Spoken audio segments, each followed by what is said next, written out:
Hi, I'm Em, and this is Fanfaria. Today, I'm going to be talking about doing the best we can with what we have available to us.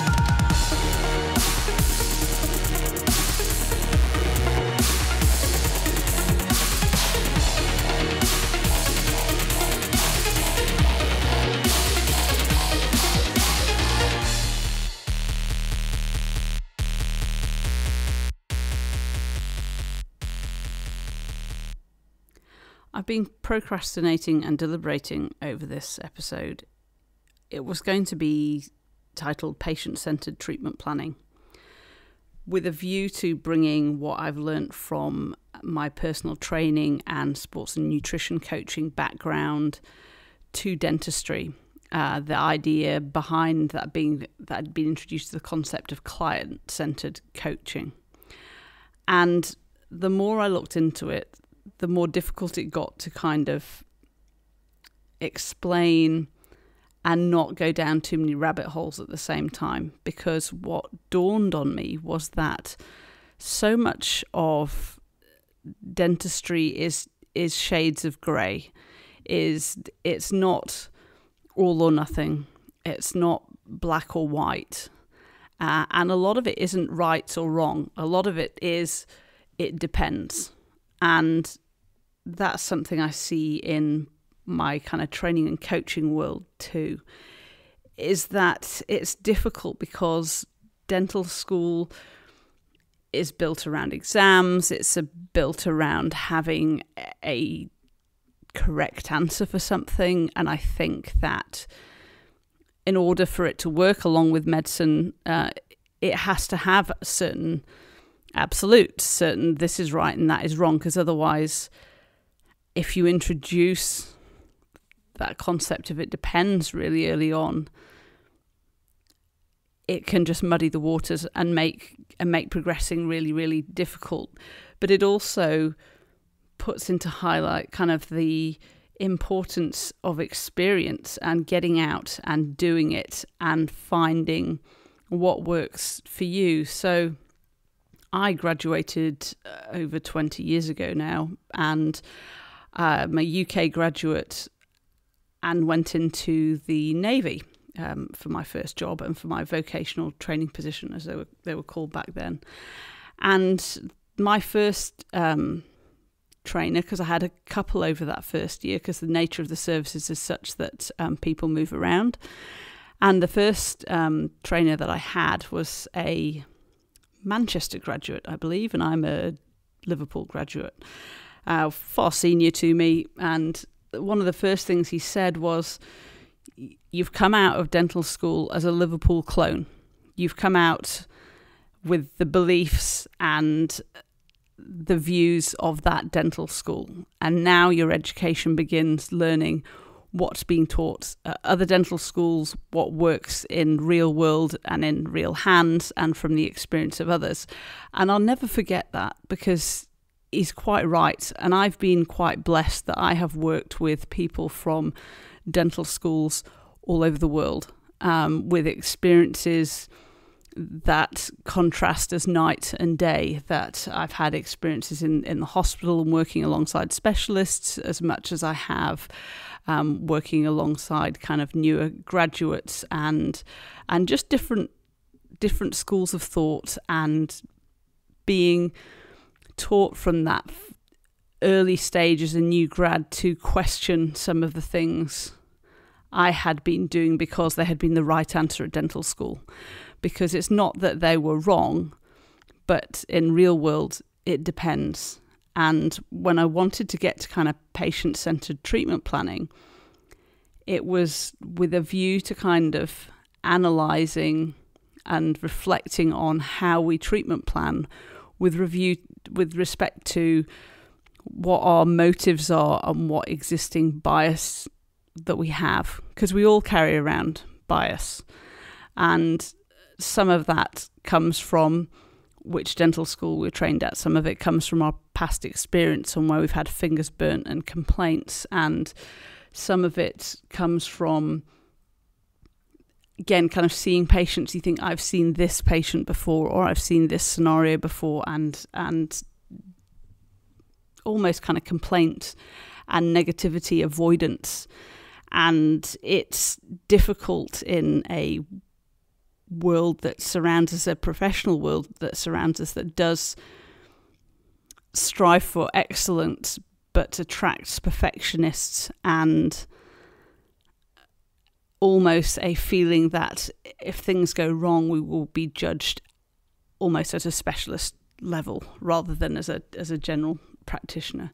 So it's hard. And of course, all treatment is patient-centered because they're the ones receiving the treatment, but sometimes it might be coloured by what equipment we have available to us, what the training levels of our staff that we're working with, what our experience is and what works well in our hands, and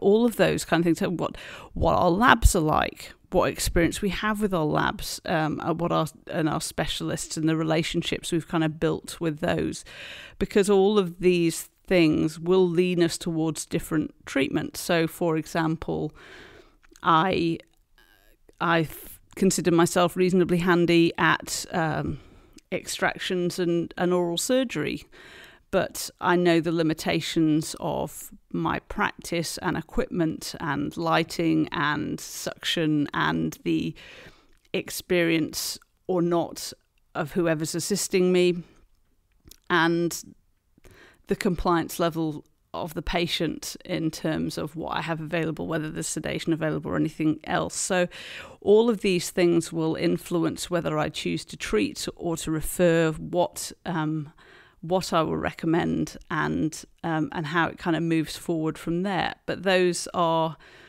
whilst it's still with a view to getting the best patient outcome, they're actually more dentist and practice centered decision making would probably be the best kind of way forward. And this was where I kind of struggled, because I was thinking along the lines of it being kind of a dentist patient spectrum in terms of what a dentist was recommending or suggesting as preferred treatment, which, as much as we try not to, we will, because we will have already thought it out before the words leave our mouth.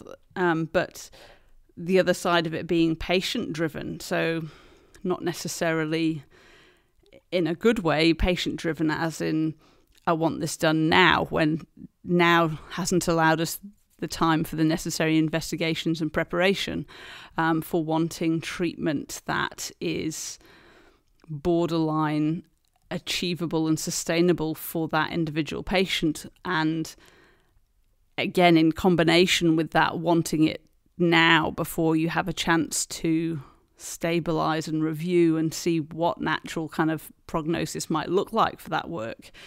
So it can be patient-led in terms of, for want of a better word, and people don't like using it, is they're a customer, so they are paying for their treatment.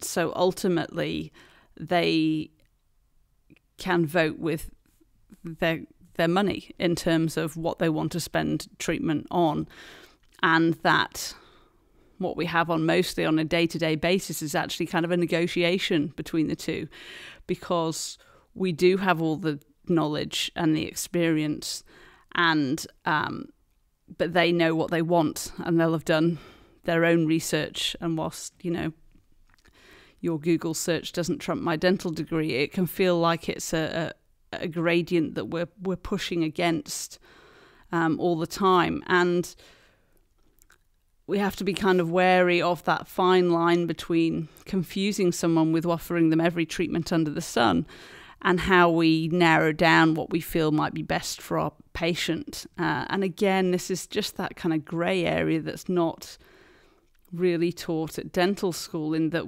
there's so much to take into consideration that it has to be simplified for that stage of our career, really. It's just unfortunate that the training and the mentorship is kind of really on a luck or a voluntary basis after that in terms of learning off our peers, is there isn't really the structure to kind of take it forward. It's much from our own community and how we view that.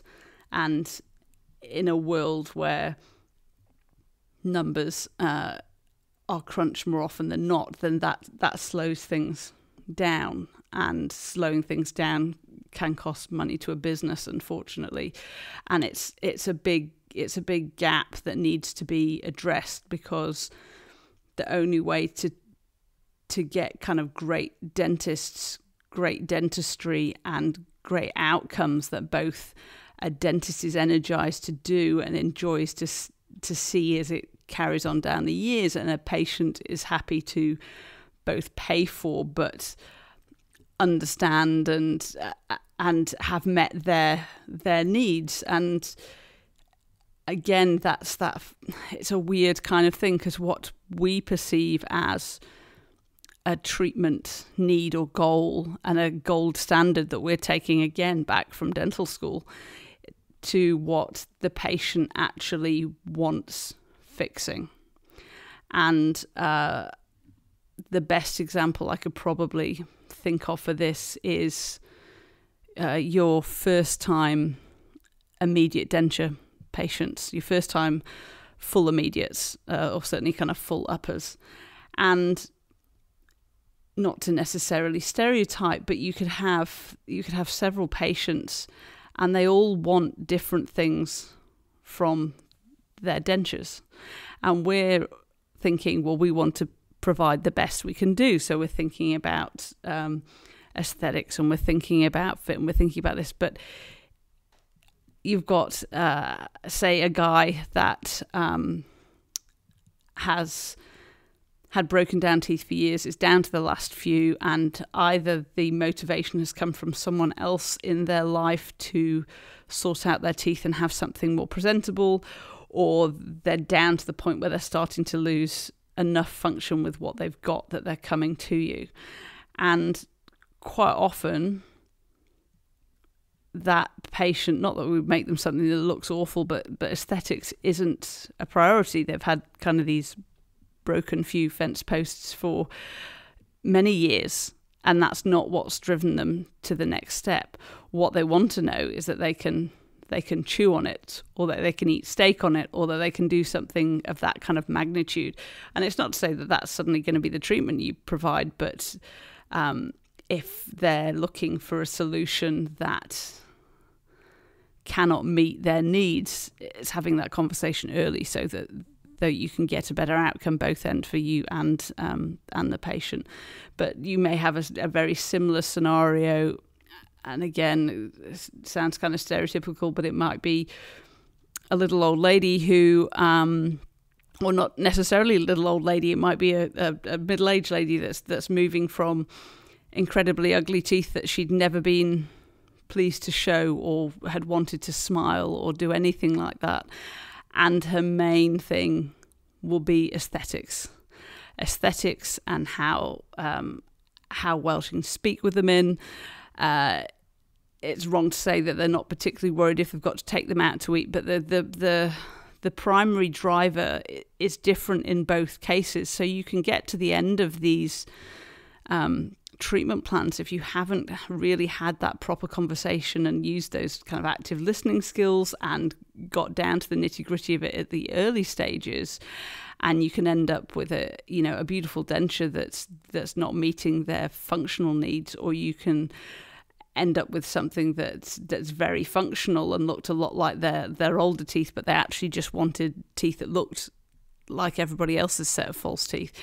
So, as I say, it was a rabbit hole. I'm already getting lost down it because it's not easy to explain, and it requires more than just this podcast to kind of go through it. But the take home is, again, and this links into complaints and why did complaints first, is that it's all communication,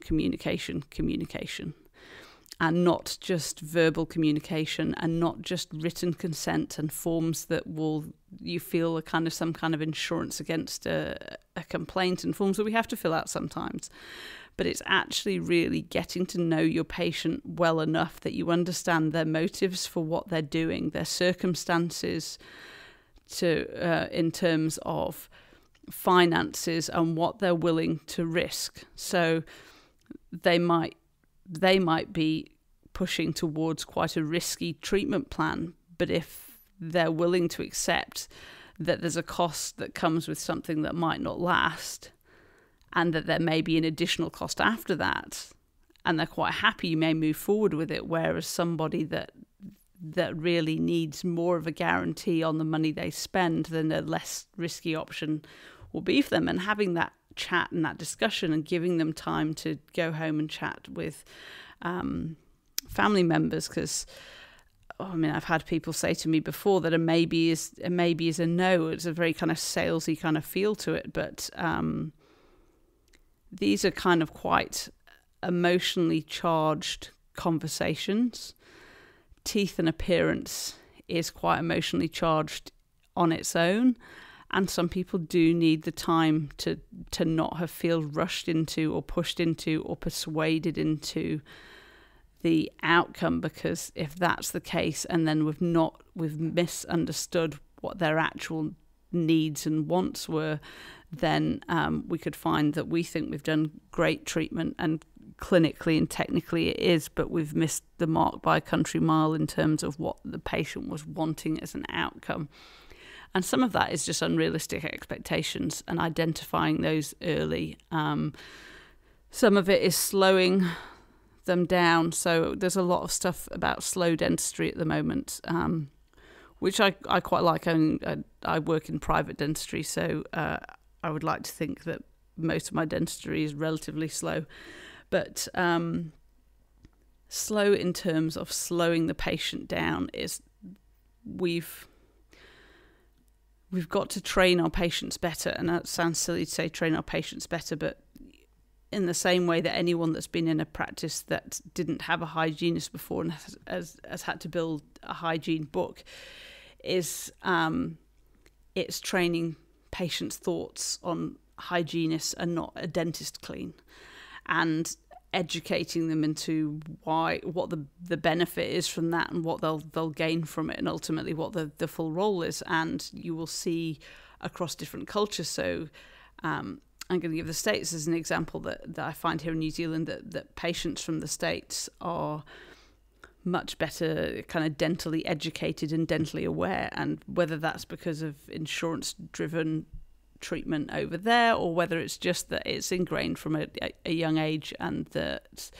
these regular appointments and regularly seeing the hygienist and things are ingrained, so they come requesting it. Whereas I have a lot of scenarios where just suggesting a hygiene appointment at an exam appointment is met with, well, why aren't you doing it? My dentist always did a clean. And that's a difficult gradient to work against. So that's an example in that kind of world of it. But what we've kind of trained our patients to do, and certainly my experience of this both here and in the UK, is it's that expectation that we're a quick one-stop shop, that they can come in with a problem having not been seen for 10 years, and that it will be fixed on the day and they can walk out all better. That they can come in with complex problems and walk out with a complex treatment plan quite quickly and quite quickly, quite easily. Whereas this is where we do deviate from what's kind of taught at dental school, in that we were all taught to start with kind of initial treatment, initial therapy, and stabilising patients before moving on to more complex treatment. But certainly in the world of private dentistry, where it can be more patient driven and pressurised, is that by saying yes to these things and meeting these expectations each time, is we're actually just training them for next time. But the problem is, it's not just your practice or my practice, it's general dentistry wide. We're good people that want to help, and we want to help fast, but that's tripping us up in the long term, because it's not, you may be doing kind of complex treatment on a patient you don't have a relationship with, and then you've got this kind of gamble as to whether you're actually meeting their needs, and they do really understand kind of where you're coming from. It just makes it more difficult, and I see a lot of difficulty then from patients dentist hopping, so following the latest deal, or with lots of people moving more often than they have been, is kind of moving dentists moving more often than they have been.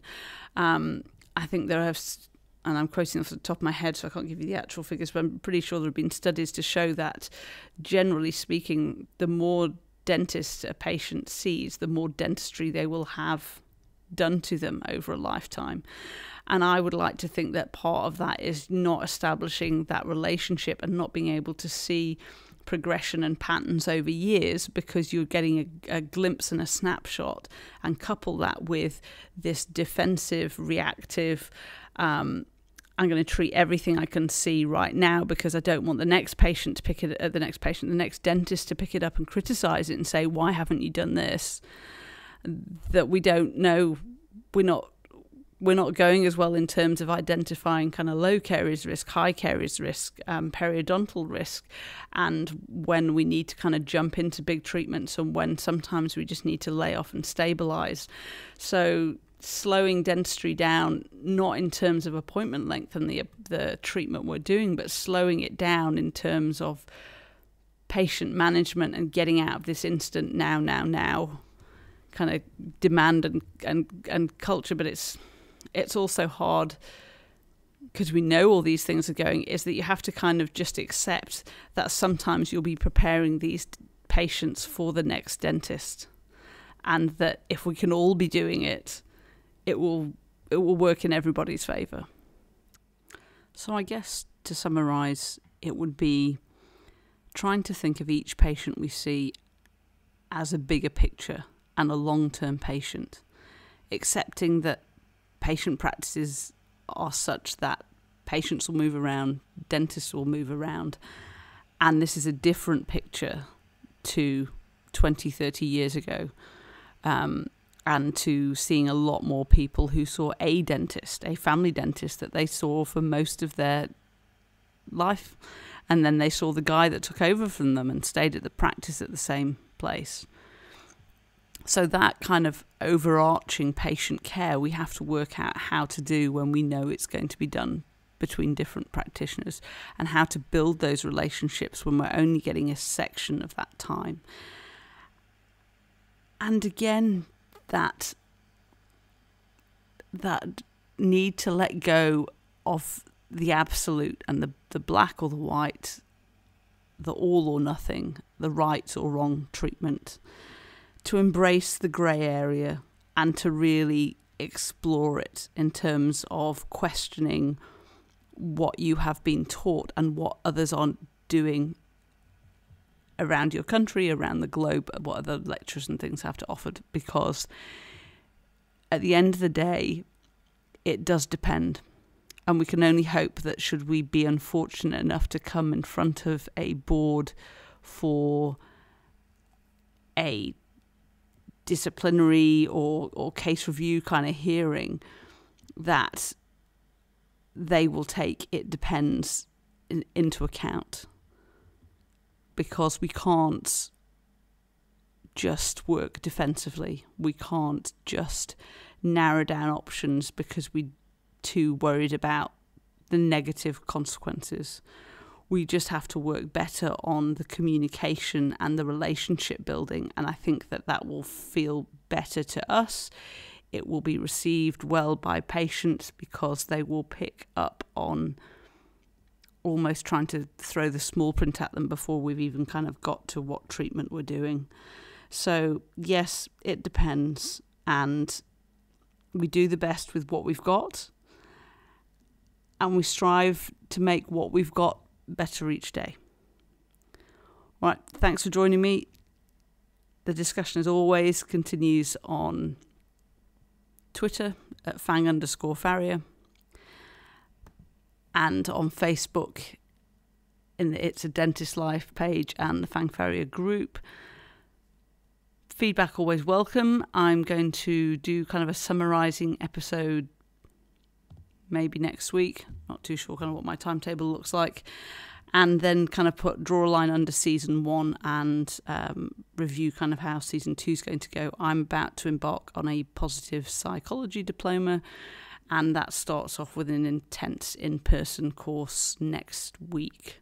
So I'm going to be busy with that for the next probably month or so. So I think looking at season 2 probably dropping around June.